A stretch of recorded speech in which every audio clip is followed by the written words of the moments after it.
You're listening to Bullpen Science with Dr. Richard Aplin, the podcast that gives you real health solutions to your real health problems. And now, your visionary host, Dr. Richard Aplin.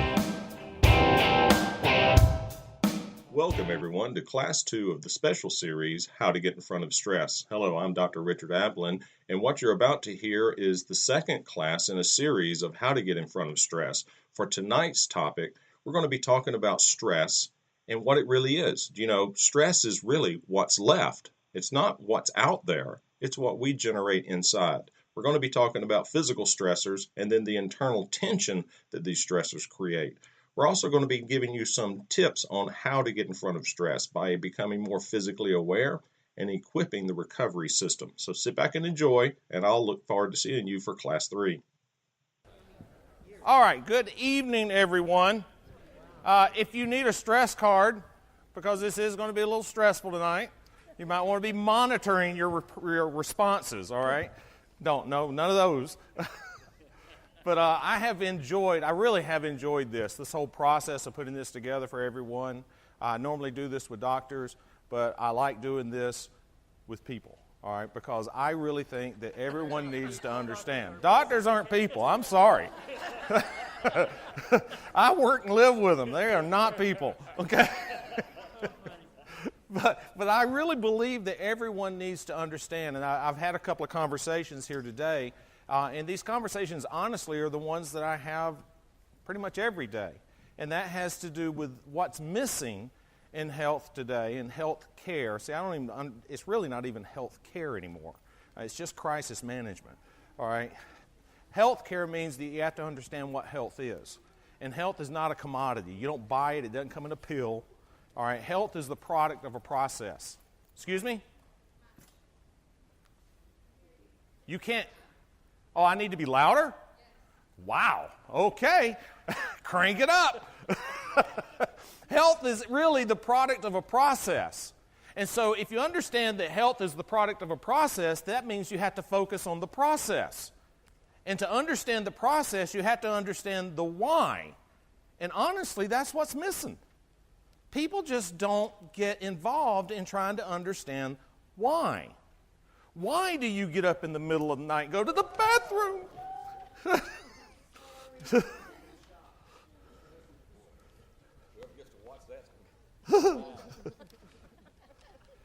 Okay, this is a great time to play the video. So this is what, this was not planned, but it goes perfect with this video.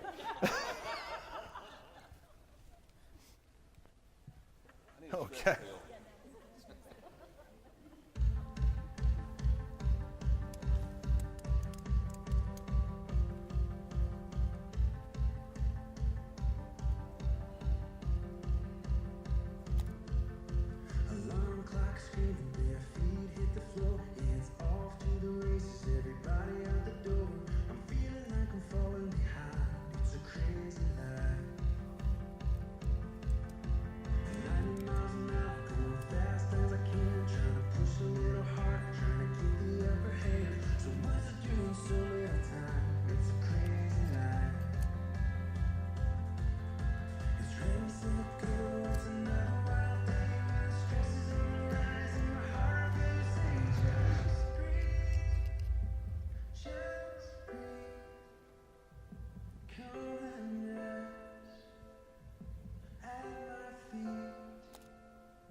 All right, just breathe.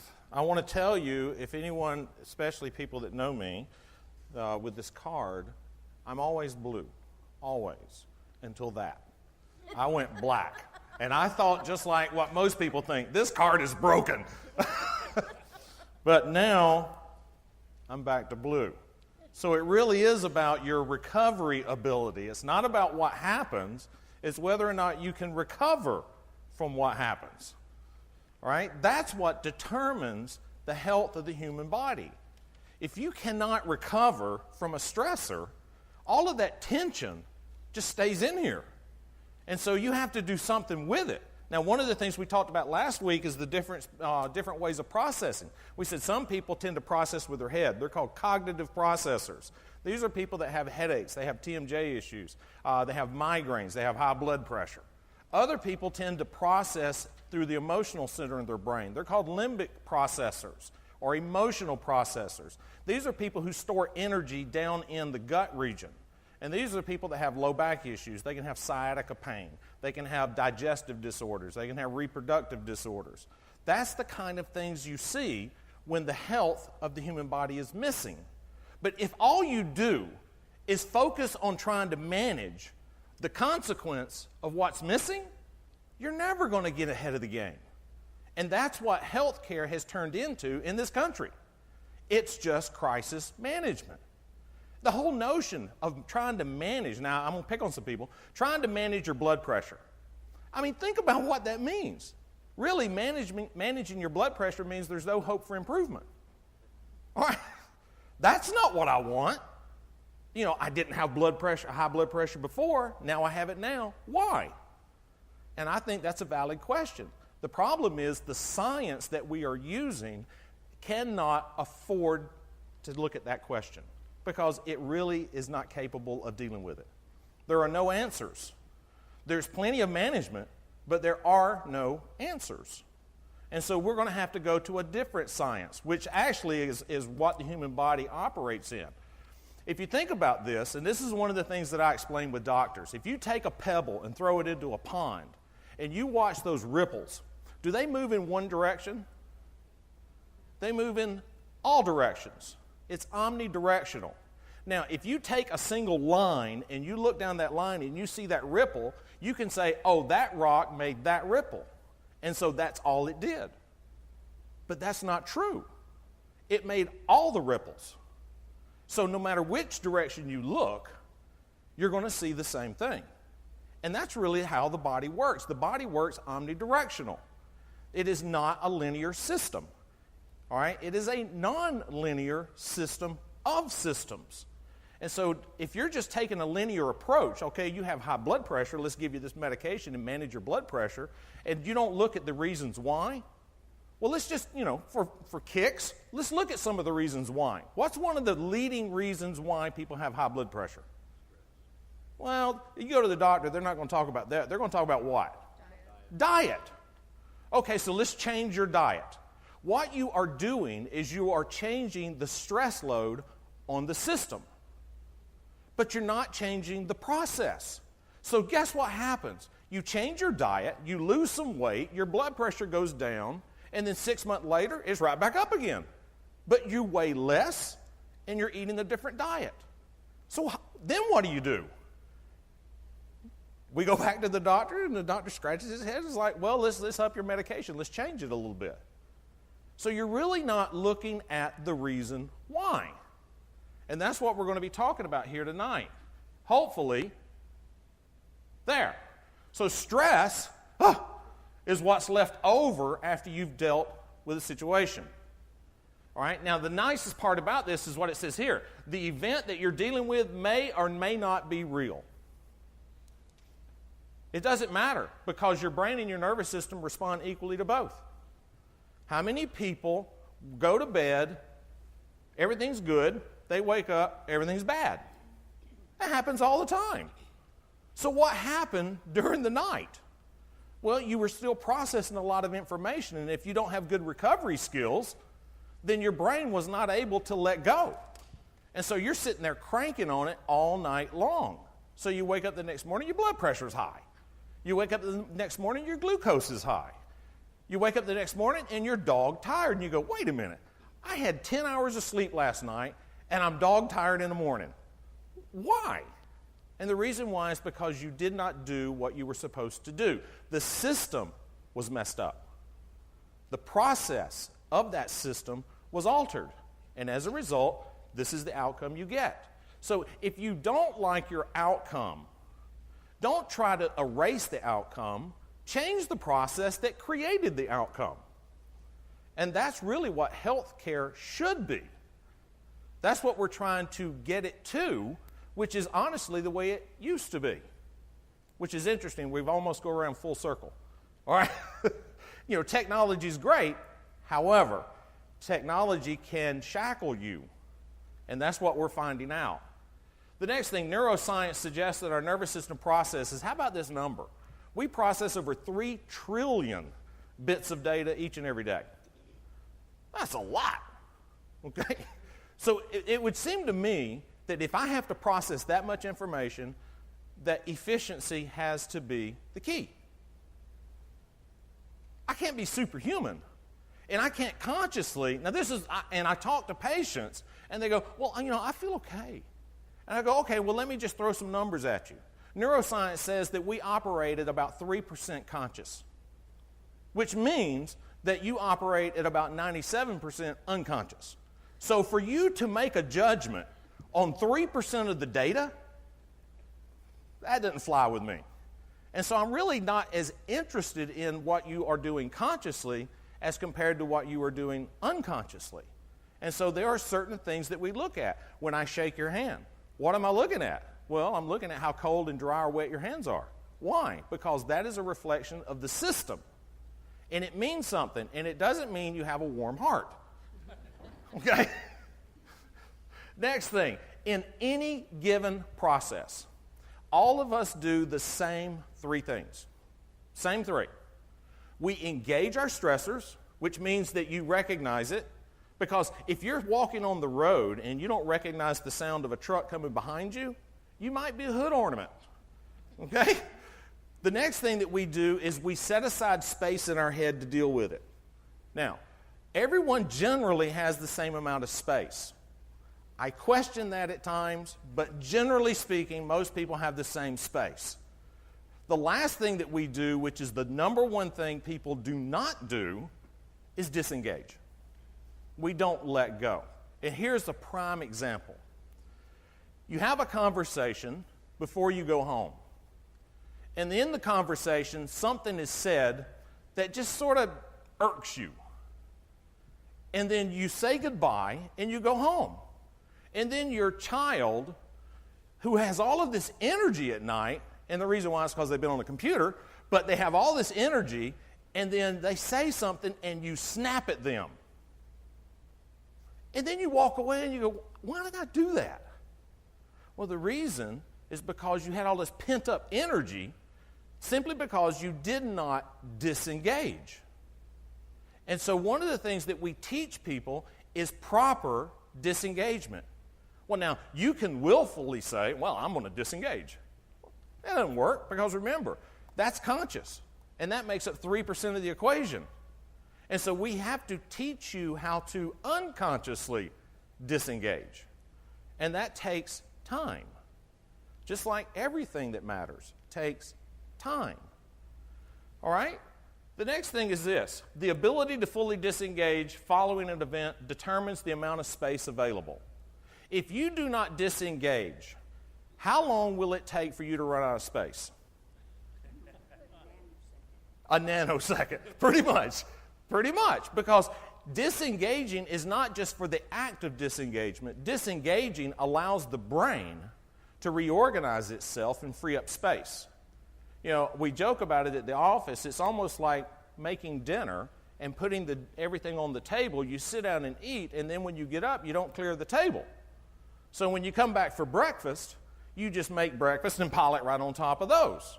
And then when you get up, you don't clear off the table. How many times can you do that before stuff starts falling everywhere? Not much, especially at 3 trillion times a day. All right? Do you get the picture? So a lot of the health issues that we deal with are just consequences of that. And of those three things, guess which one you have control over? Disengaging. You don't really have control over engagement. And the example that I use in the office is this. If I walk up behind you and go, boo, there are certain physiological things that are going to happen. Now, you can consciously tell yourself, I'm not going to do that. But that won't work. There are still physiological events that are going to happen. And they are going to happen in a cascade event. Now, when you turn around and you see that it's me, you go, oh, Doc. You take in a deep breath, and you breathe out, and everything goes back to its steady state. That's disengaging. What if you didn't disengage? And everyone walks up behind you, and you go, oh, you jump. Every time somebody comes, do you know anybody that does that? The reason why they're doing it is because they're carrying tension simply because they don't disengage. So disengaging is key to everything. All right, now, let's go to this next slide. We're going to focus on physical stress tonight. But in the physical stress, and I've had this conversation multiple times this past week about physical stress, let's go ahead and talk about it. It's not what we do. It's whether we can recover from what we do. All right? Now, if you overwhelm the system, that's going to decrease its ability to recover. Like, for instance, if you haven't worked out in the yard for 6 months and you go out and try to get everything done today, you're going to overwhelm the system. But if you have really good recovery skills, you can't really overwhelm it because it's not about what you do. It's about whether or not you can recover from what you do. All right? So this physical stress factors include all the things that cause stress on the human body. Here are some examples. Chronic pain or illness, including allergies, can be a stress factor. The one that I deal with most is this one right here, lack of sleep. Not personally, but I mean when I work in the office. It is one of the most common causes of stress on the body. Now I want to take a moment, and I had this conversation earlier, and I want to go over it again. And this is the thing that I talk with doctors about, and every time I stand in front of a group of doctors and I explain this to them, they go, really? We've been told this. Well, here's how this thing works. When you go to sleep, your brain slows down, hopefully. The worst thing you could possibly do to that process, the worst thing you could do to that process is get on the television or get on the computer, Facebook, or any of the other nonsense. All right? Because you are interfering with the process. Your brain is trying to slow down, and you're trying to jack it up right before you go to sleep. So your brain goes into this process of slowing down. Every incremental step that it makes causes the body to release a physiological or produce a physiological event. So for those people that are busy on the computer, they go get ready for bed, lay down in bed, and they're asleep, you got some issues. You really do. All right, because you're missing out on all the physiology that is supposed to occur during the slowing down process. The next thing is you go into this state called the dream state. I call it the field of dreams. Everyone goes into it. Whether or not you go through it, that's another matter. But what you are supposed to do is you are supposed to go down through the field of dreams and slow your brain down into what's called non-REM deep delta sleep. Once you get into deep delta sleep, your pituitary gland in your head starts releasing a hormone. And that hormone is called antidiuretic hormone, otherwise known as vasopressin. Now, if you read a lot of the research studies that are being published, these studies, as great as they are ridiculously shallow in understanding. Because the notion that your brain is producing this hormone and that hormone only does one thing is pretty shallow. I think God had a bigger idea. All right? It's not about that one thing. It's about understanding all of it. All right? So when you produce vasopressin, antidiuretic hormone, that goes to your kidneys. And it tells your kidneys to recycle fluids. Now, on the surface, The accepted understanding is that we recycle fluids so that we can reconstitute our blood, so that we can maintain the right number of particles to solution. Well, that's all nice and fine, but that's ridiculously elementary. There's more to it than that. And the most important aspect of the production of this hormone on the kidneys is not just the recycling of the fluids, it's actually the cooking or hydroxylation of vitamin D. Vitamin D is not about going out in the sunshine. All right, everyone talks about, I need to spend time out in the sunshine. I got to go get my vitamin D. Well, what you are getting from sunshine is being affected by your cholesterol-reducing medication, for starters. Because what the sun does is through the UVA and UVB rays, it changes cholesterol into the most elementary form of vitamin D, which is called cholecalciferol, all right, which is vitamin D3. Then your liver goes to work and it cooks it. They call it hydroxylation because it changes it into something called 25-hydroxycholecalciferol, all right? That's what you measure in your blood. But guess what? That's not what your body uses. So even if you go and take a whole bunch of vitamin D and bake out in the sunshine, draw your blood, you go, I got a lot of vitamin D. That doesn't mean you're going to use it. It just means it's on the shelf. All right? It's there available to be used, but you still have to cook it again. And you have to change it into something else. And they call that 1,25-hydroxycholecalciferol. All right? That's what you use. Well, guess what cooks it? The kidneys. Guess when it cooks it? At night. Guess what tells it to cook it? Vasopressin.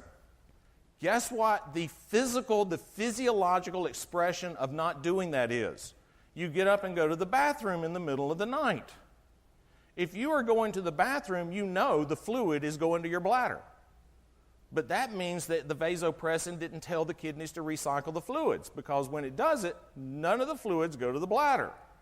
It doesn't matter how much you drink.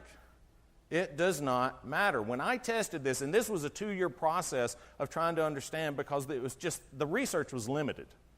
And so I spent 2 years just studying after my mom's death so that I could understand the vitamin D concept and this idea of going to the bathroom and the use of antidiuretics and the whole mess. And so after I figured out and put all this research together so that I could understand the process, I went, okay, well, I need to test it. And I love testing stuff pretty much on myself. All right? And so what I did was I drank 6 cups of coffee, and I drank a liter of water, and then I went to bed. Now, I will tell you that I have a device that I use in the office, that I have personally at home, that I put on and I watch, and it puts my brain in a very deep delta state. Because I wasn't wanting to test the movement down, I wanted to see what happens when it gets in delta. And so I needed to make sure I put it there. And so I have a device that will put it there. And so it went into delta, and I never got up. Got up the next morning, I wasn't about to explode, everything was great. So the next night, I did it again. 6 cups of coffee, liter of water, nothing. Third night, 6 cups of coffee, liter of water, nothing. Now, I drink a lot of water during the day, so to put that much on top of it, you pretty much guarantee you're going to get up and go to the bathroom.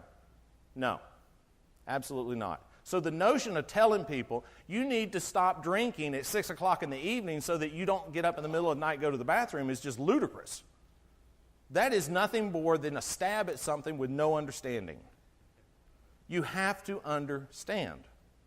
And so the best question that I can offer to anyone is to always ask why. When someone makes a recommendation, ask why. Because that's what's needed to understand this system of systems. Okay? Next. This is where everything goes crazy. All right? I apologize for this. You can't read it. One of the next things that it was talking about was the fact that noise, environmental noise, is terrible for us. It is unbelievable. And so this study that came out, this was in 2011, the World Health Organization came out and said that environmental noise is the modern day plague. And so this article that was written was actually, you can't read it, it says, it talks about the importance of silence. The importance of silence. Why is silence so important? And the reason why is, one, it allows you to unload stress and tension. Two, yes? Are you talking about silence during the day or just? Well, having moments of silence, and I'm going to get to that because in one of the pointers it talks about this, one of the headers. All right, having silence doesn't necessarily have to be at night. It just needs to be during the day or during that 24-hour time frame. And some people say, well, I can be silent and listen to music. No, that's not silence. That's distraction. That's just like any man who wants to put on NASCAR and take a nap. All right? That's just distraction. That is not rest. All right, so silence actually allows us to unload tension out of our brains and bodies. It actually allows us to regenerate or reconstitute the system. All right, the third thing that it does is it actually allows you to get into what's called the default network. And the default network in your brain is where a lot of your memories, your intuition lies. And so if you can't be quiet, then how are you ever going to hear anything? And the last thing that it talks about doing was about this, and it says spending 2 hours a day actually can regrow neural networks in the hippocampus part of your brain, which is the area that's damaged in Alzheimer's. 2 hours of silence. Now, being a man, I have very few words that I speak during the day compared to a woman. My wife gets on to me, and now I have an excuse. All right? I'm just practicing silence. I am regenerating my brain, and I'm out of words. Okay. The next part of this slide is missing, as you can see. So we're just going to talk about that last part. The last part has to do with demands at work. Now, if your job requires you to do specific things, that could be a major stressor. And so it is critically important, if you have physical demands on you at work, that you really have to become a master at recovery during those times. Now, you don't have to stop and go lay down. You don't even have to stop and wait 2 or 3 minutes. All you have to do is learn how to disengage the brain so that the body can recover. A couple of simple things is the work that you do. Let's say in this town, it's mostly sitting behind a computer. And so you sit there for hours on end. All right? Sitting correctly. We went through in the 1980s and early 1990s, we were talking about ergonomics. And I actually went to a couple of corporations and we talked about their ergonomics, and I helped them with a lot of their workman's comp issues. And we totally got rid of the workman's comp problems in their company. But ergonomics goes more. It's not about the environment. It's actually about how you adapt to that environment.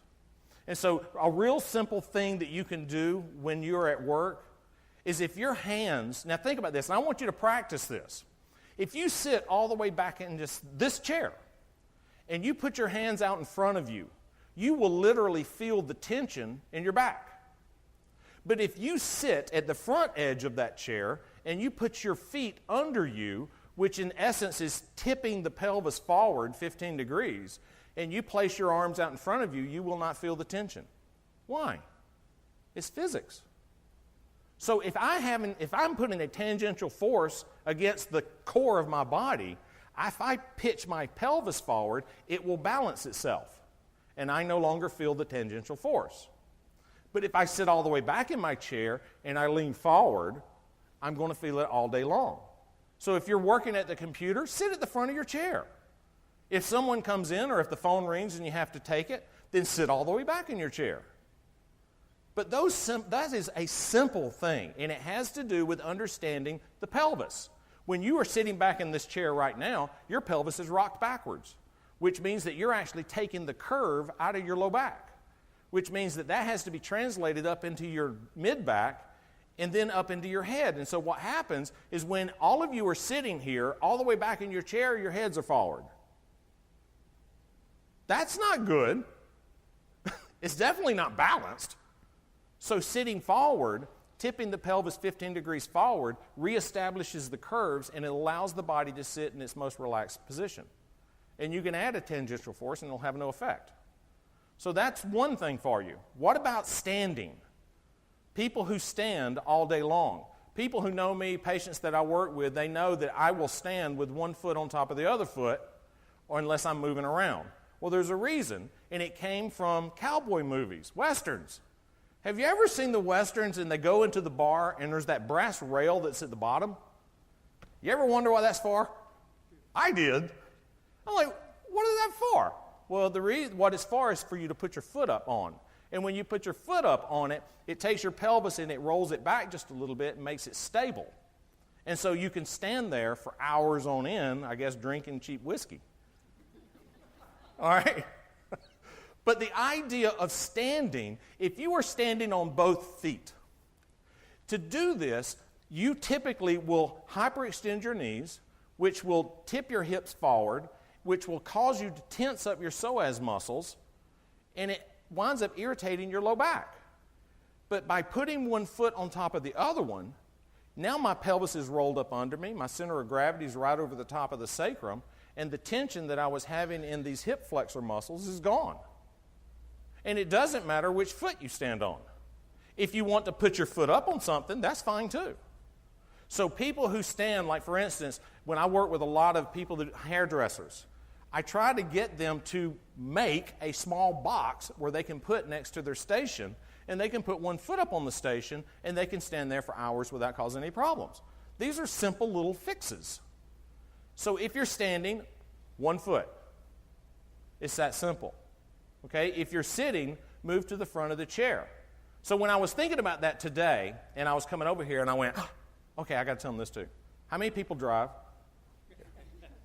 All right. How many people have lumbar supports in their cars or trucks? They're pathetic. They are pathetic. They do not work. Matter of fact, if you think about this, you sit in your car, your pelvis rolls backward, and you're trying to push into the low back. That's not going to work. It's just causing more tension. So what you have to do is push the sacrum forward. So you want to know how to do it? It's real simple. Go to the store and buy you one of those noodles that the kids float on in the swimming pool. Most people actually have them. Cut off about 20 inches of it and put it in the seat of your car or your vehicle. Then when you sit down in the vehicle, push back against it. So it's pushing against your sacrum. Forget the low back cushion. It's useless. Push against the sacrum. If you do that, I can pretty much guarantee you'll come back and go, well, that's the cheapest fix I've ever seen. My back doesn't hurt now when I drive for long distances. It's just understanding how this thing actually works. Okay? So this is about physical stress. In all these stressors, our bodies generate tension. Do you understand that for you to live, you have to generate tension? For you to move, you have to generate tension. So if I'm constantly generating tension over 3 trillion times a day, I better have some decent recovery skills. Because if not, I'm going to run out of space in a hurry. Right? The sympathetic nervous system. This is your defense mechanism. Your defense mechanism is responsible, all right, for engaging all of these stressors. It's responsible for allocating resources in your head and dealing with the event. Whereas the parasympathetic side, which is the recovery side of your nervous system, all right, is responsible for your recovery from the stressors and the events. Wow, big words. What does that look like? Here's a prime example, and I was talking about this with a gentleman earlier tonight. How many people either have or know of someone who suffers from sleep apnea? Isn't that amazing? It's almost like it's this epidemic that's happened and we don't know why. Well, we do know why, but you cannot explain it in a linear science.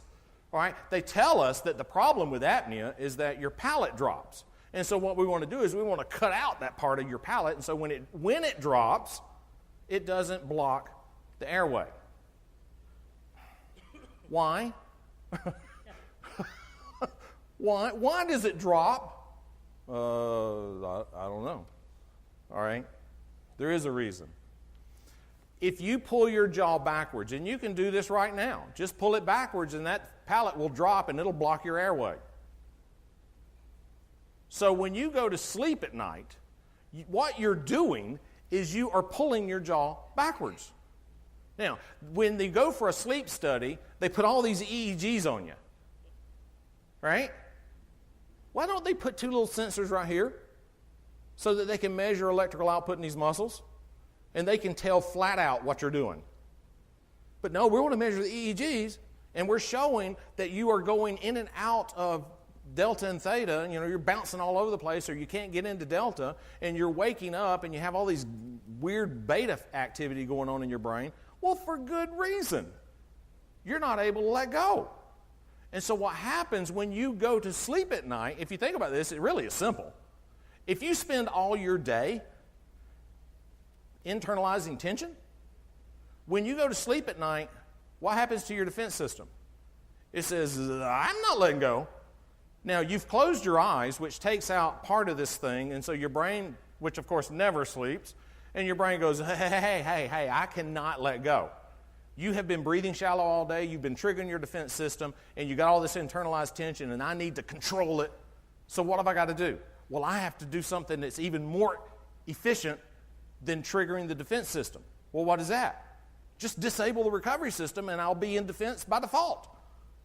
So what is the best way of disabling the recovery system? Pull your jaw backwards. Why?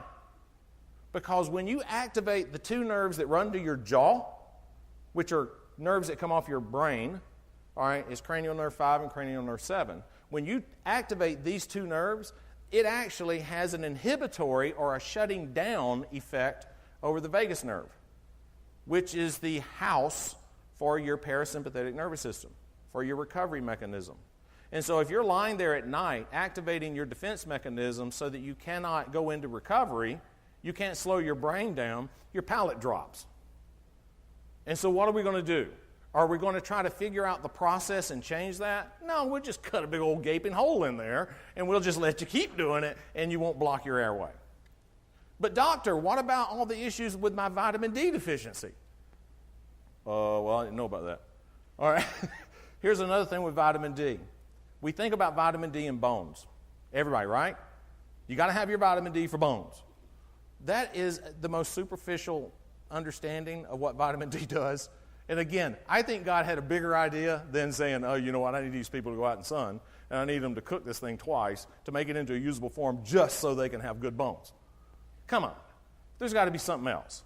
Well, here's what vitamin D does. Once you get vitamin D into a form that you can use, which, by the way, is not what they measure in a blood study, all right, when you get it into a form that can be used, it goes right back to your brain and tells your brain to start producing serotonin.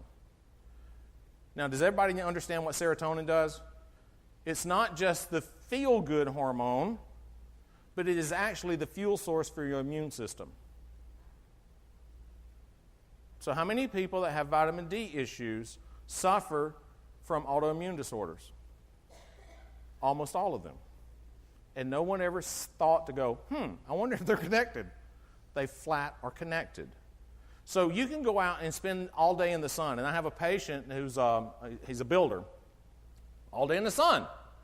How's your vitamin D? Oh, I'm low. And I go, you got a great tan, but you don't have any vitamin D. And the reason why is because it's not what you're getting from out there. It's converting it into a usable form so that it can perform all the other neurophysiological functions of the body. All right? There's more than one thing that we do. Yeah, always. Okay? The next thing is this. The process of reacting and recovering determines the amount of stress or tension in the system. And the internal tension is what disrupts ideal function. Now, the thing about this is that it forces your body to compromise, and it results in an imbalance and an ultimate health challenge. And so without practicing self-awareness, you actually become removed from what's going on until you have to face the consequential health challenge. It blows my mind. Working in the office at times, and I can see people, we do this special testing, And they have 10, 20, 50 times the amount of tension that they're supposed to have. And they wonder why they have a headache. I'm like, my goodness, can't you feel that? So we ask people, well, if you had to rate your stress load on a scale of 1 to 10, what do you feel today? Oh, I'm a 2. But you have 50 times the normal level of muscle tension. Really? I don't feel it. Totally unaware. How many people are walking around today totally unaware of what's going on? We're what? Absolutely, they're used to it. But does that make it right? Well, you know, everyone has high cholesterol, so everybody needs to be taking cholesterol drugs. That's the same logic. Well, you know, it's an age-related disorder. I'm like, what? Age-related disorder? So that means everybody at that age has that problem? No, there's no such thing. It's all about functioning and processes. You have to look at these processes. So here's the kicker on all of this stuff. And again, I apologize for the way that thing looks. Most every disease is therefore a consequence of a compromised process, which is nothing more than a sympathetic-parasympathetic imbalance. That's all it is.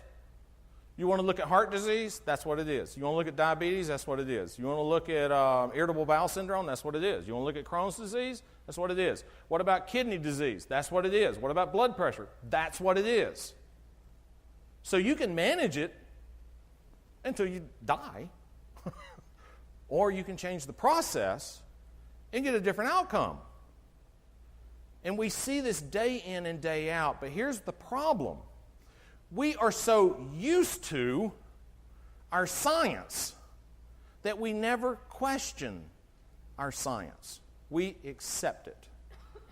And that's the worst thing to do to anyone, is just allow them to accept it. You know, Ayn Rand, the modern-day philosopher, talked about doing things over and over again, think you're going to get a different outcome. What do they call that? Insanity? Yeah. She also talked about this thing called dogma, which means that you're not going through the natural process of developing your own ideas, that you're just merely accepting the ideas of the group. All right? And that's called, in Rome, what did they call that? Mob rule. Right? It's called the internet. Absolutely. So how do you change the process? What would be an example? Of what process do you want to change? Well, let's say you've got high blood pressure. Okay, so you're looking at a condition, and you want to change that condition, right? But that condition is a manifestation of a process going wrong. So instead of focusing on your blood pressure, it's sort of like what I tell folks, you know what, if you're in a ditch, get out, all right? But if you don't look at why you're getting in the ditch, come on, after a while, getting out is not going to be an option. So yeah, you may have to manage your blood pressure, but if you don't do something about the process, well, what is the process? Well, what's the one part of this process that I can control? Recovery. So where are you not recovering? That's what you have to find out. And that's what we do. We help people find that out. In some people, the problem is the fact that they cannot generate certain frequencies in their head. So what do? We help them learn how to do that. Some people cannot turn off the high frequencies in their brain. So we help them to do that. Some people don't understand what intentional disengagement means. And here's the one that I use for this. When you get up, well, you don't have to get, anytime, you brush your hair, those who have hair, all right? You brush your hair, and you put the brush down, and then you walk through the house, and the first mirror you walk past, what do? Why? You were standing in front of the mirror when you brushed your hair the first time, and you put the brush down, which means that you accepted your hair. So why did you look when you went by the first mirror? Well, guess what happens when you walk past the second mirror? You look in the mirror. What does that mean? It means that your brain did not unconsciously disengage. That's what it means. And if you're doing this over 3 trillion times a day, How much tension are you walking around with? Well, we can measure the neurophysiology of it. We can tell you if your hands are ice cold, which means that your defense system is stuck in the on position. We can tell if your hands are bone dry, which means that this is a chronic stress problem that's actually affected the central region of your brain to the point that you're shutting down, which means that you can't even auto-regulate and your risk of developing an autoimmune disease goes through the roof. See, all of these things are consequences of these processes that no one is looking at.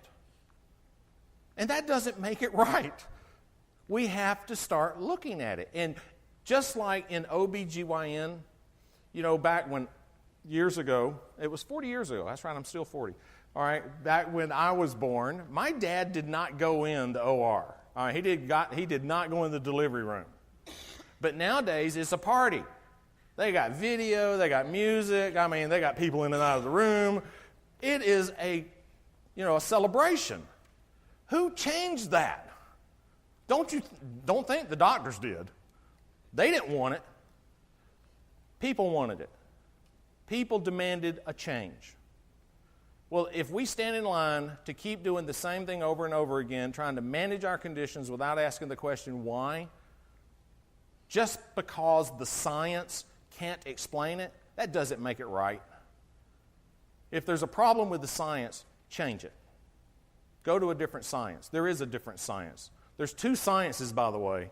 There is Newtonian science, which is a linear science. It's a reductionist science. All right, it was started by the guy getting whacked on the head with an apple. That guy. Okay, and then there is non-linear science. Non-linear science has to do with possibilities. Non-linear science is what explains things after you break it down past the atom. See, before, Newtonian science says when you get to the atom, that's it. No, man, there's a whole other universe in there. All right, you have to get past that. Well, linear science can't explain it. So does that make linear science bad? No. No, it's great.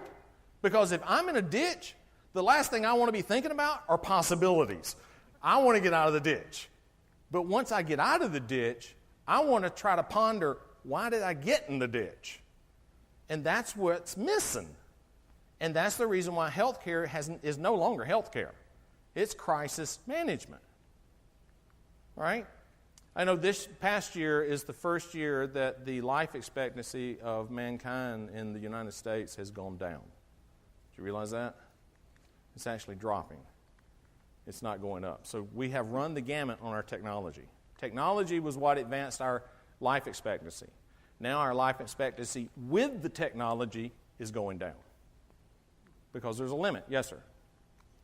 And emotional wounds cause stress that you're unaware of, and if you have to deal with that wound before you're able to, if you internally disengage, that's a conscious thing. But if it's a subconscious event, can that be part of it? Well, internally disengages is not really a conscious event. You have a conscious override mechanism, but it's a short-lived override. All right, you have to train the system to unconsciously let go. But your point is very valid. Can you have an emotional wound that needs to be dealt with before you can move on? And the answer is absolutely. All right, now I believe in theophostic ministries. All right, I believe in it strongly.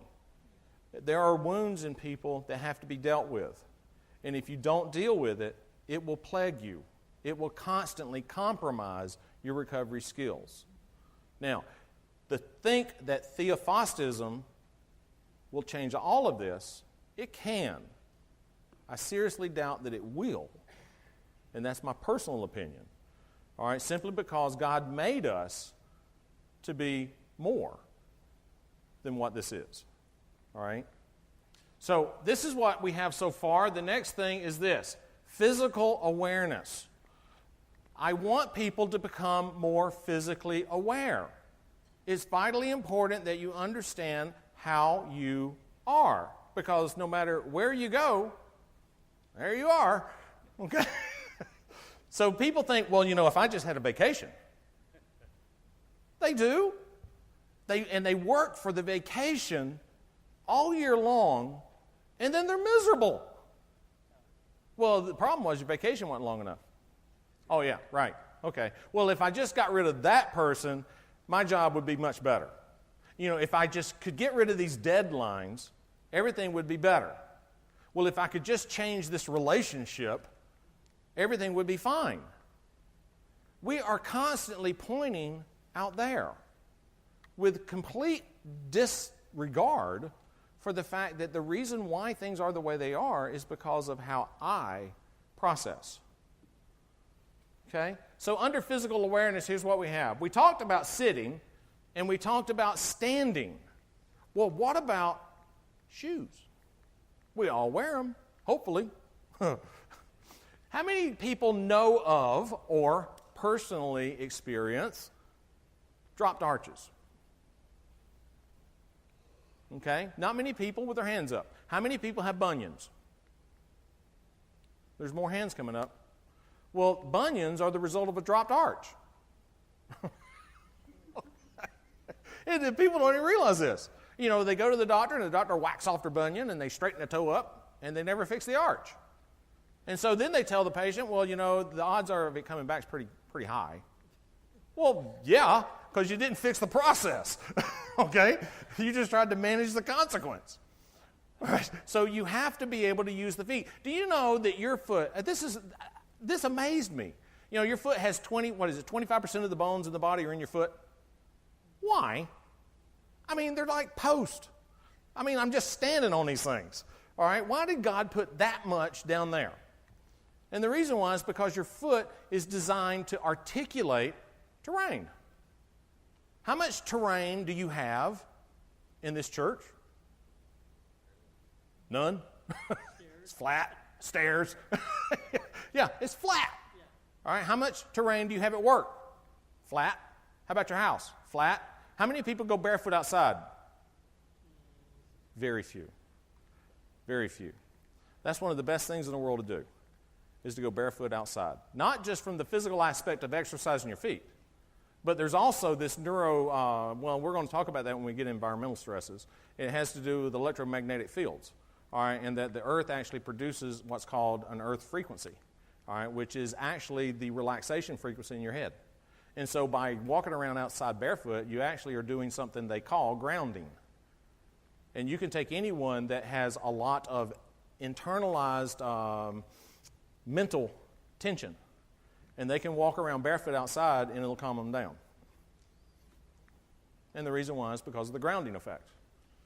And so if you're constantly wearing shoes outside, you're really not getting any effect. So if you are walking around and you spend all the time on this flat terrain, guess what happens to your arches? They're going to collapse. And so that means that you need to do something about that if you want to keep from having bunions, knee problems, hip problems, back problems, neck problems, all of that. When I was young, I played baseball, and I damaged my knees when I was 16. And I was in and out of knee braces from 16 to 42. And then when I was 42, I figured it out. And now, no more knee braces. No more knee damage, nothing. All that tissue that was damaged, they said ultimately I was going to have knee replacement surgery because my mom had knee replacement surgery, so therefore it had to be genetic. Nonsense. That I was destined to have it. Well, I finally understood the process, changed the process, changed the outcome, and no longer have that issue. It's all about understanding the process. And we are so quick in this culture with our microwave mentality. How many people have microwaves? Yeah. How many people do not have microwaves? My wife and I. No microwave. All right. And there are reasons. We'll talk about it on the environmental aspects of this thing. Okay? So, what about transitioning? What the heck does that mean? Do you know there's a doctor here in town? She's a doctor of physical therapy. And it's one of the brightest people I know. All right, and this woman really has it nailed. How many people, when you go to sit down, you flop down? Almost everyone. What a lazy way of doing things. All right, and so what about getting up? So I'm gonna give you, here's the getting up thing. All right, so I'm sitting, and I'm going to go to get up. Okay, now I'm up. Okay, that is the absolute worst thing you could possibly do, transitioning from a sitting to a standing or vice versa. Here's the way you think about this stuff. When you are sitting down, you are slowing down gravity. Slowing down gravity. And then you scoot back. And so when you go to stand up, you scoot forward and you push away from gravity. You keep your head up and you keep your eyes pointing out. When people go to stand up, what do? They stick their head down. It's the worst thing in the world to do. It's a horrible habit. So stop it. Every one of you. So transitioning. What about equipping the recovery system? This is what I get into. This is what I love doing. How many people have I talked to or were here last time we were talking about abdominal breathing? You realize there's two ways to breathe. You can breathe with your neck or you can breathe with your stomach.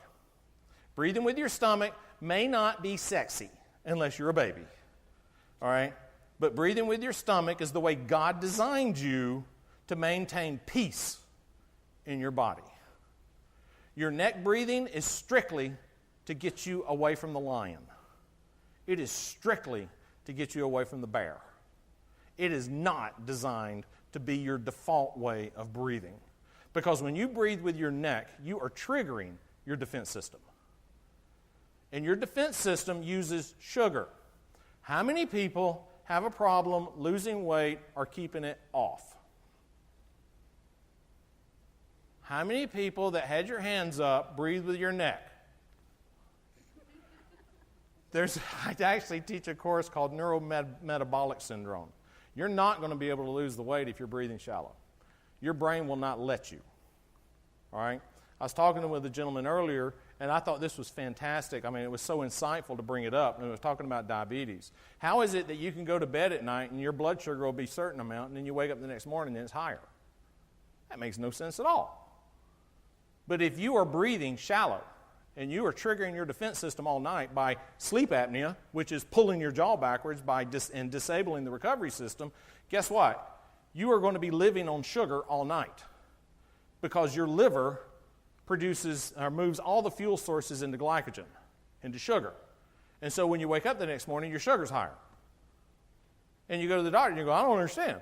I mean, I did my insulin, I did what I'm supposed to do, I went to sleep, I took all my pills, and then I get up the next morning, my blood sugar's high. Well, the reason why is because the mere fact that you're constantly triggering your defense system and you don't know how to let go. And so your liver is burning sugar all night. And you're just going to have an excess amount left over. That's why. Okay? So, abdominal breathing. Breathe with your stomach. Every baby breathes with their stomach unless they have an illness. And then they breathe with their neck. And then when the illness goes away, they breathe with their stomach. What happened to us? Okay? I was very fortunate in college because I breathed with my neck.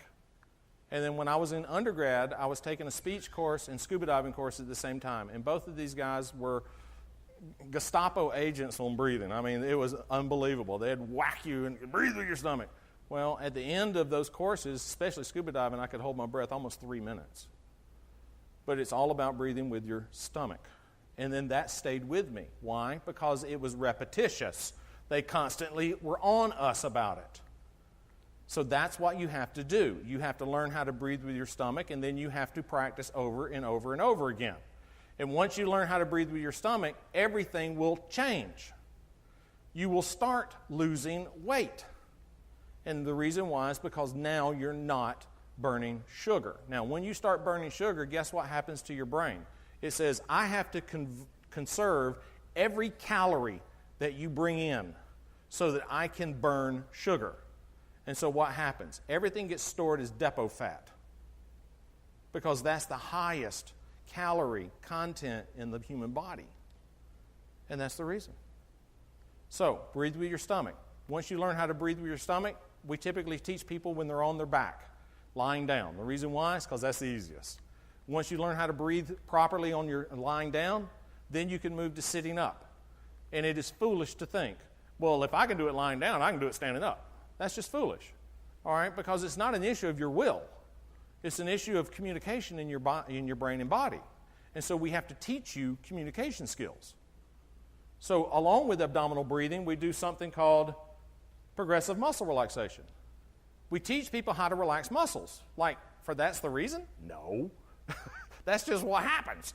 The reason why we teach people how to relax muscles is because that's the fastest way of reestablishing communication between the brain and the body.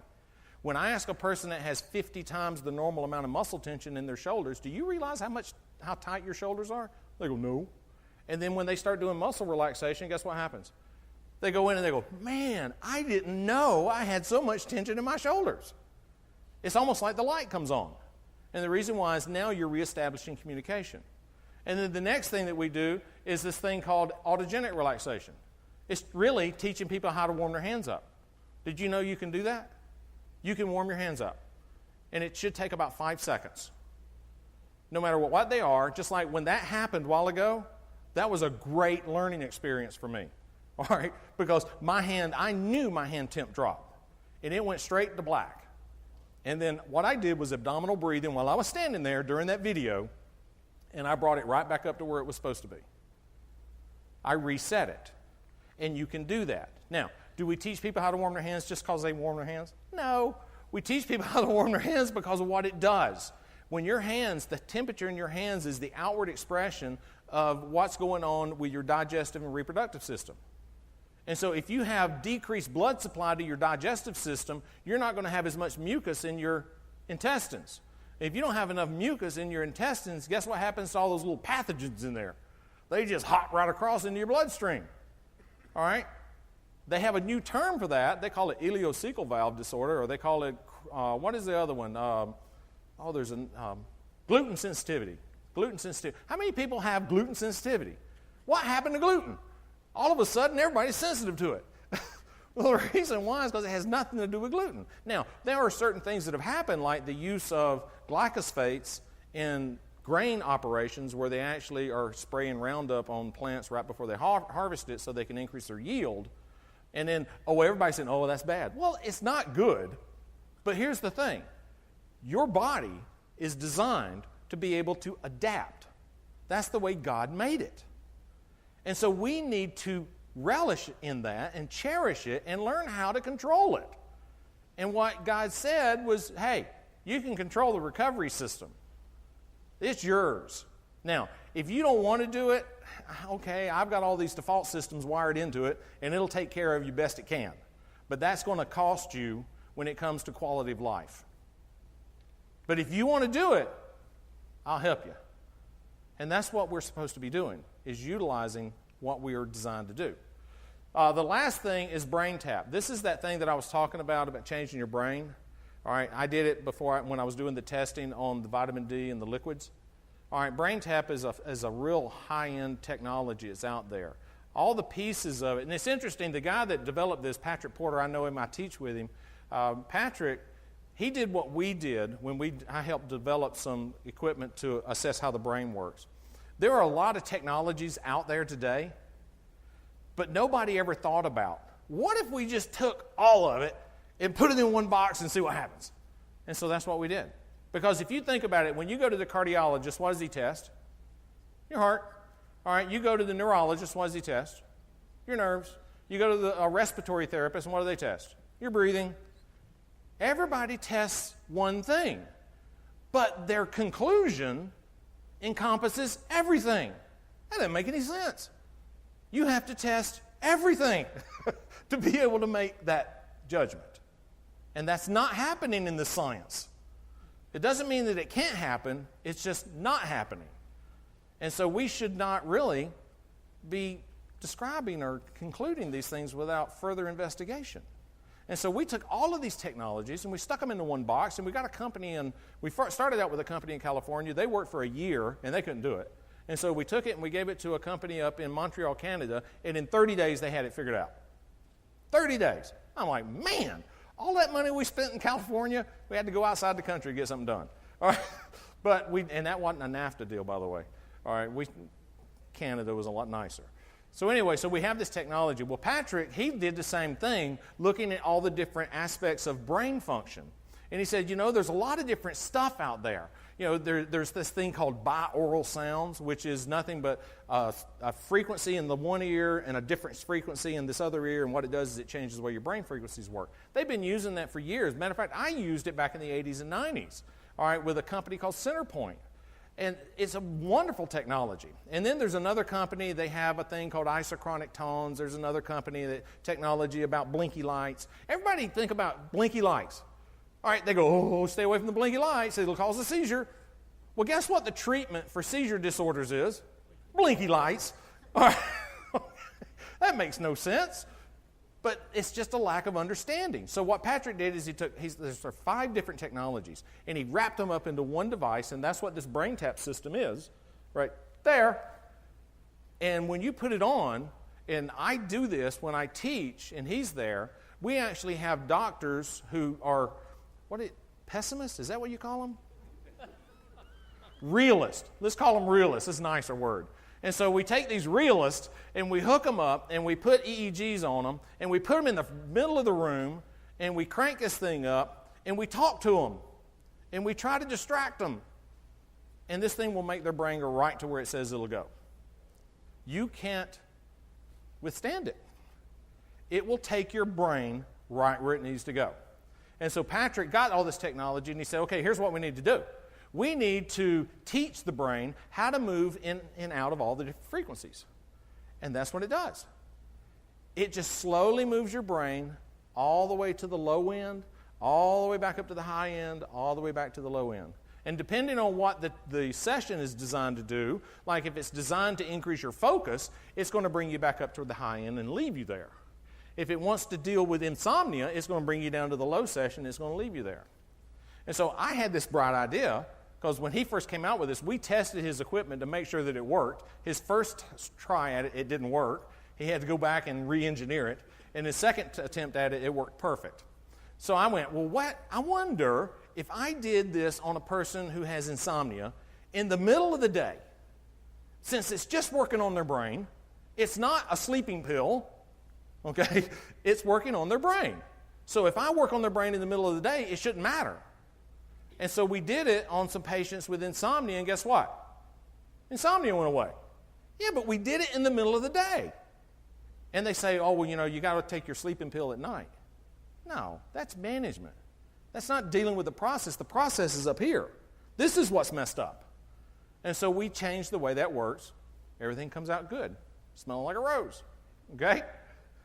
So how are we doing on time? Oh, man, we have plenty of time. And I have covered everything. All right? Watch. It's over. So how... All right, so let's run out and get some coffee. Now, anyone have any questions? We covered a lot of stuff tonight on physical stress. And last week we talked about the big ideas. All right, and we got involved in it a little bit tonight. Next week we're going to be talking about environmental stresses. And I've had a number of people ask me about diets and this kind of stuff. And we're going to be covering that in environmental stresses. Environmental stresses are not just about diets. All right, it's not just about your workload. All right, there are a lot of different things. And I sort of teased you last week talking about electromagnetic fields. That is one of the largest oncoming pollutants in our culture. And it causes massive problems. Okay? Anybody have any questions? Really? Oh, go ahead. Yes. Oh, rocking chairs. There are two, I believe in really high-end therapies, all right, especially at home. And for people who internalize their tension, if they're an emotional processor, all right, and they have problems here. In their gut, they have problems with their hip flexors. You can know these people because they have tight hamstrings. If you know anyone who has tight hamstrings, that tells you right off the bat that they have way too much tension in their psoas muscles. All right? So anyone, calf muscles, if you have spasms at night, that's what's going on. And so we need to unload the tension. And so what we found out was that angular momentum unloads emotional-based tension out of the hip flexors. So what is an angular momentum? What does it look like? It looks like a rocking chair, or it looks like a swing. And since rocking chairs can be used inside and out, we vote for rocking chairs. And when I explained this to these functional neurologists, their jaw hit the ground. And they were like, all of this high-end equipment we have, and you can do it with a rocking chair? And I went, yeah. And they went, that's amazing. And so we have people, once we understand where you are storing your tension, let's say it's emotional-based, all right, you have really dry hands, you have really tight hamstrings, and you have some type of gut issue. We have you rock in a rocking chair 10 minutes every night. Now, it's critical that you understand that you cannot rock in a rocking chair and watch television. All right? You can't rock in a rocking chair and do Facebook. You can't even rock in a rocking chair and listen to soft, easy listening music, because those are distractions. You can practice silence and your breathing. All right? And so what we have people do is we have them eat dark chocolate, practice their breathing, and rock in a rocking chair. For those people who are cognitive processors, you guys and ladies, you have tension in your neck and your shoulders. All right? You have migraines. You have visual issues. Your eyes are going bad. All right? You have TMJ problems. These are all people that process using the prefrontal cortex of your head, and you don't know how to shut it off. Well, I just can't turn my mind off. Well, good. Okay. So we're going to do that. What we're going to do is we're going to have you go walk for 10 minutes every night. And the act of walking, swinging your arms, all right, is what unloads tension out of the neck and shoulders. That's all. Now, when you do walking, what we have you do is we supercharge it, not speed it up. All right? We supercharge it by getting your mind focused on something else.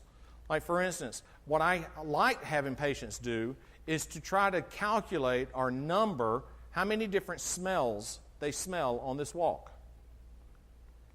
I want them to pick out how many different birds they see, if it's before dark. All right? How many different feelings they have, like textures. Well, I was walking on grass, and then I went to the sidewalk, and it had cracks in it, and then I got over here, and I was on this dirt, and I, kicked a dirt clod, and then I got out on the street. Did you know the street is tapered? All right, and so if you always walk on one side, yeah, you walk down and back, okay? So, or you get in the middle of the street. The problem with the middle of the street is if you do not have good reactive capabilities, you wind up as a hood ornament, okay? So there are certain things you have to pay attention to. But walking is great for cognitive tension. All right, rocking in a rocking chair cannot be beat for emotional-based tension. Yes, ma'am. So when do you do this walking? When? Yeah. I like doing it at the evening. Okay. All right, so because it's an act of decompression at the same time. Okay? Yes, ma'am. Can it be both? Can it be both? Can you be both cognitive and... Well, that'd be hard. Walk, rock, walk, rock. Yes, you actually can be both. All right, but there will be one that will be the primary, and the other it'll be secondary, and that's what we have to find out. And that's the beauty of evaluating the system, is you can tell. I mean, the neatest thing about what I do when I do testing on people, I tell them, I go, I'm going to tell you exactly where the faults are. There's no guesswork. All right, there it is, and so this is what you got to do. All right, and that's what changes everything. Yes, sir. First of all, I love your comment about dark chocolate. The other thing is, if you're exercising or rowing or doing whatever, is there a particular best way to kind of relax after all of that activity? All right, so if you're doing a cardiovascular workout, should you do some type of relaxation afterwards? Is that what you're asking? Well, let's take just a moment and look at this. All right, how did the guy who invented jogging, how did he die? Do what? Jogging. Right. All right, all these people that are really high-end cardiovascular people, what's one of the number one problems that they suffer from? Cardiovascular problems. All right, and the reason why is because they're trying to manage a deficiency by controlling the reactive side of the system. So when I teach people about, if you want to do it, that's totally cool. But what you got to do is you have to relax before you do it. And see, that's what people don't get. They do their cardiovascular work and they go get in the hot tub. All right? They should have gotten in the hot tub first. So what I teach people to do, if you're going to go to the gym, the first thing that you do is you lie down and you relax. And you go through this step-by-step physical awareness. Before people go out and run, They lie down on the grass. And they go through this step-by-step physical awareness. Then they get up and they run. And then when they are done, they lay back down and they go right back through that process. And I'm telling you, if you do it, you'll be amazed. You absolutely will be amazed at what will happen. Your recovery time goes up or decreases. All right, you become much faster. And talking about recovery time from physical exercise, what's the best thing in the world to drink after you do a physical workout? Chocolate milk. Chocolate milk. It is the best. Okay? So you had a question. You know, they're gliders and they're rockers. Yes. So gliders don't do quite the same as a rocking chair. Okay, when you say don't do quite the same, Well, the glider is more of a back and forth and not really a rocking type motion. right, and so what I talked about, unloading emotional tension requires what? Angular momentum. And so patients go, well, I got a glider, and I go, great, it won't work. You can glide all day, it won't work. All right, it's got to be a rocking chair. All right? Yeah, I know. But, oh, and by the way, guys, that lazy boy that goes ding, ding, ding, ding, ding across that pivot point, that doesn't work. All right? Does not work. All right? Any other questions? Yes, sir. No, you talked about, no television, no e-readers, none of that before bed. So 30 minutes before bed, or what's the time to say, okay? We try to get people to do at least 30 minutes before bed. All right? And what we're talking about is, shutting things down. There is a process that goes through. How many people, when your head hits the pillow, you go to sleep? Boom, you're out. All right? That's just as bad as people who can't sleep. Just as bad. It should take you 10 to 12 minutes to fall asleep. And it is a process. And it should take you 30 minutes before you get ready to go to bed to begin that process of going to sleep. And so to do that, you need to understand that all these e-readers, books, people say, well, I relax in bed with a book. Well, what you're doing is you're jacking your brain up while you're lying there, okay? So all of these things require beta, and beta is the high frequency. That's what we're using right now. And so when you're trying to go to sleep, you're trying to get to theta. And to get to theta from beta, you have to go down beta, SMR, alpha, theta. So it's a process. So if you want to turn the television off and put on some soft music, that brings you down a little lower, and then you turn that off and you go into a rocking chair, eat your dark chocolate, and practice your breathing. That brings you down into theta. Then you go to bed, and it takes 10 to 12 minutes to fall asleep. You'll dream, and you'll remember your dreams, and then you'll go, and you will not get up and go to the bathroom. All right? And then, miraculously, your vitamin D problem goes away. How about that? Yes, sir. What about white noise? Like seascapes or crickets or something? Fish bait. Fish bait. I mean, that's what it is. No, it's called distraction. All right, what about people that say, oh, well, I got to have the television on or I can't go to sleep? You talking about a messed up brain? That is a messed up brain. All right?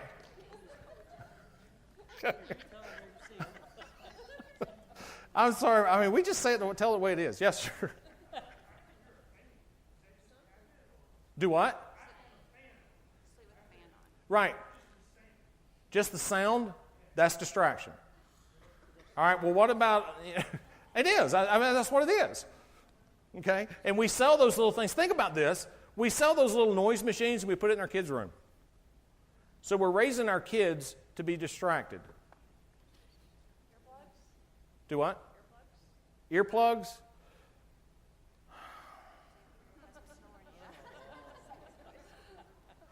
Yeah, you could do that, but that's not changing the process. Again, what you're trying to do is you're trying to manipulate the environment, all right, because these things pick up, all right, all night.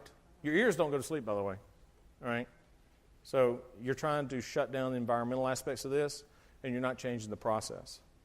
Well, my spouse gets up a lot earlier than I do, Right, so I wear earplugs so I don't wake up when he does. right, and that's understandable, okay? So, you're talking about hearing.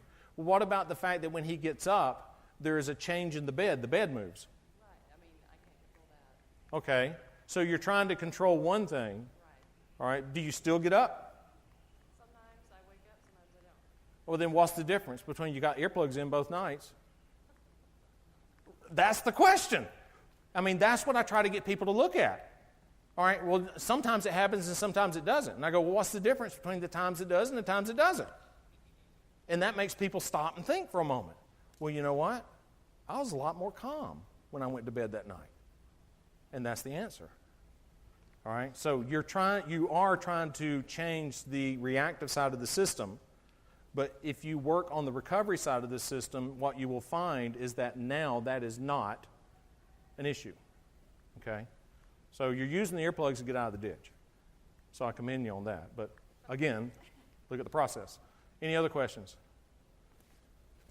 Did we have a good time this time? This was fun. I mean, that was messed up. Just totally messed up. I'm sorry. All right. I have another video that I'm trying to download. I love doing showing videos. All right, when I teach. Every time I teach with the doctors, I start the class with a video. And the reason why is because the way we think, some people think cognitively, and so they understand the voice. And then some people, it's more emotional. They use different levels. And so using a video really works well. But this next video, I was watching it today. Someone sent it to me from outside the country. And I went, wow, I need to show that one. And so hopefully I will have that. If I don't, I'm sorry, but I'm working on it, okay? Thank you so much. I want to dismiss us with a prayer. All right. Before we do that, I want to say this, and I feel, I felt led all day to say this. A gentleman that I went to church with, grew up with, and the church that I went to when I was a kid, was a real close friend of my dad's, and his name was Jack Jones. And Jack Jones was 109 years old, February the 25th, and in great shape. He decided to stop driving at 107. Did you know they can't even get a driver's license past 100 because there's only 2 digits on the driver's license? Yeah, and so he couldn't get. He drove anyway. Do what? He was 02. Yeah, exactly. He started over. All right, but no, when he was 170, he decided to stop driving. He decided at 108 that he needed to not live by himself anymore because if he fell and hurt himself, and so. My dad was with him Sunday, and they were sitting up talking. They usually get out and go do stuff. And he told my dad, he goes, Darrell, I had a premonition that I just don't think it's going to be much longer. And then Tuesday, when he went to sleep Tuesday night, they checked on him at 2 o'clock, and he was already passed. He had already gone with the Lord. And I could see it because I know Jack. I mean, he was lying there asleep talking to Jesus, and Jesus said, Jack, why don't you just come on home with me? It's closer. And I really think that that's the way to go. All right? And so, bow your heads and I'll dismiss us. Father God, thank you so much for this time. Father, thank you for the opportunity that you are allowing us to come together and to explore this miraculous thing that we call our bodies. And Lord, thank you for the revelations that we are experiencing and that we're learning how to think on a different level. Father, thank you for Jack and all the things that he stood for and all the people that he touched with his long life. Father, I pray that you'll watch out over everyone tonight as we go home and will give us a good night's rest. A nice, peaceful night's rest, and we'll be in good shape for the next week. Thank you, Lord, for everything that you do, and I pray this in your Son's name, Jesus. Amen. Thank you, guys. You've been listening to Bullpen Science with Dr. Richard Aplin. To learn more about real health solutions to your real health problems, call us at 256-203-9433 or visit us online at envisionchiropractic.com today.